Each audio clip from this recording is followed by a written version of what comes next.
Traffic rules and regulation. In the previous chapter, we talked about safety. Now, safety does not end just in the workplace or in the school or in the home. We also have safety as we drive or walk along the streets. So that's why we're looking at traffic rules and regulation. Okay, so road signs are traffic signs that inform, direct, and warn road users about traffic regulations, special hazards, and other road conditions, construction areas, speed limits, etc. So these road users, we have the pedestrians, which are the people that are walking. We have the cyclists, we have the motorists, etc.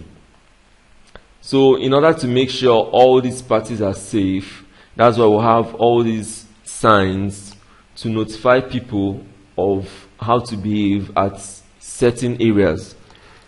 Okay, so these signs are divided into several categories. We have the regulatory signs, we have the traffic lights,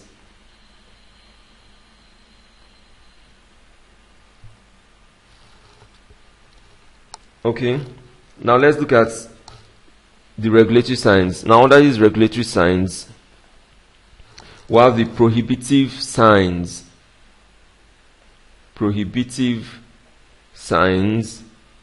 And also mandatory signs. Okay, you have to take note of this. The prohibitive signs and the mandatory signs. Okay, so the regulatory signs, these are mostly circular in shape and are of two types. Those with yellow and red circles are prohibitive signs. These are prohibitive signs. And the regulatory signs, they give positive information. They have blue circles but no red border. So these ones they are called the mandatory signs, and they are good signs. Okay, now they give positive information. Then the regulatory signs from the prohibitive ones are these. They are yellow and red in color. So this one here says police check, and this 80 shows the maximum speed limit at this particular point, and you must not drive above 80. Okay, then these other ones, the mandatory signs, this one shows that there is a roundabout here. Okay, that's this roundabout. Then this other one shows there is a two-way traffic.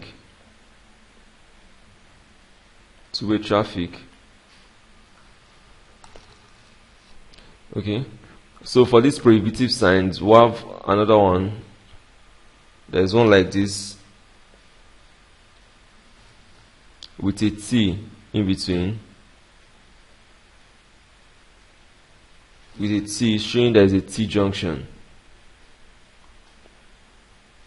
Okay, and a T junction is when you have a road like this and another one crossing this way, forming a T. So this is a T junction. So T junction, the cars coming this way have to be very careful as not to hit the ones coming this way. Okay, then let's look at another classification, another one called the informative signs. The informative signs, and these are usually rectangular in shape and provide guidance information. So like this is an informative sign informing us of a first aid station, and first aid is the first help given to an injured person.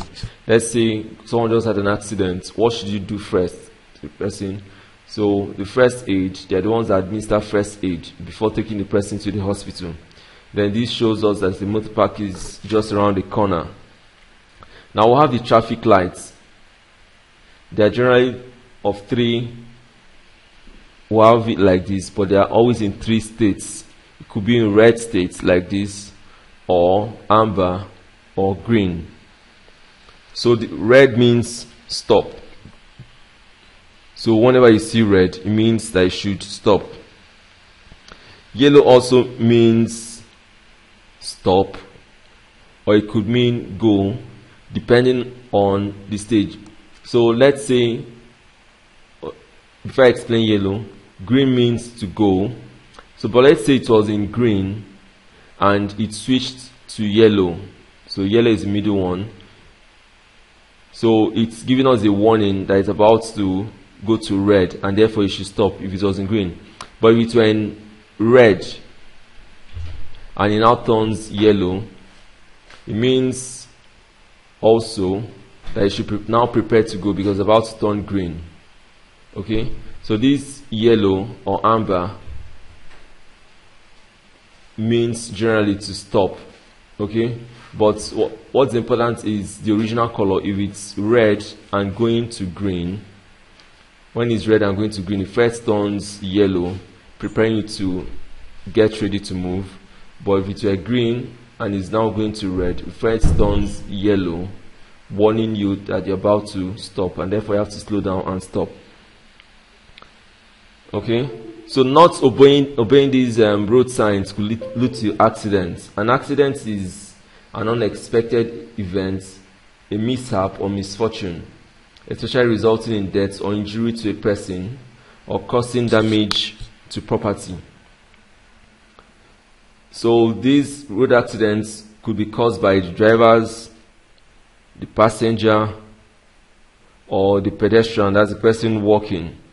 So for the driver, it's usually overspeeding or lack of concentration, or sometimes overconfidence. He's so sure of what he's doing and he's no longer paying attention. Or the driver could be tired, or it could be alcohol intake or drugs, or poor maintenance culture of the roads, wrong overtaking, wrong parking. Then for the passengers love to distract the drivers a lot. So for the passenger who has succeeded in distracting the driver, that could lead to an accident. Then for pedestrian, that's the person walking, wrong crossing could make the driver to swerve or maybe hit the person crossing. Okay, so pedestrians have to be very careful. And one thing you have to take note of for pedestrians is that pedestrians must walk against the traffic. Let me explain what I mean. You have a road this way and the road is dualized. Now if cars are moving this way, pedestrians must walk this way against the traffic so that you see oncoming vehicles and know how to avoid them. Now let's say cars are going this way and the pedestrian is also walking this way. It means that the car is coming directly behind the pedestrian, and the pedestrian may not know, since he's not looking at the cars, may not know how to walk or avoid a pothole. If he should go this way, he could possibly be hit by a car.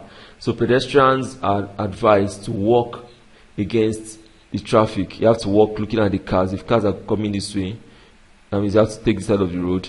If cars are going this way, pedestrians have to cross and take this side of the road to face the oncoming traffic. Okay, so applying these rules will help prevent accidents. Okay, so whenever we disobey traffic rules, it leads to accidents, deformity, loss of lives or property, traffic jam, and also loss of useful time. Okay, now at this point I want you to click on start quiz and answer all the questions.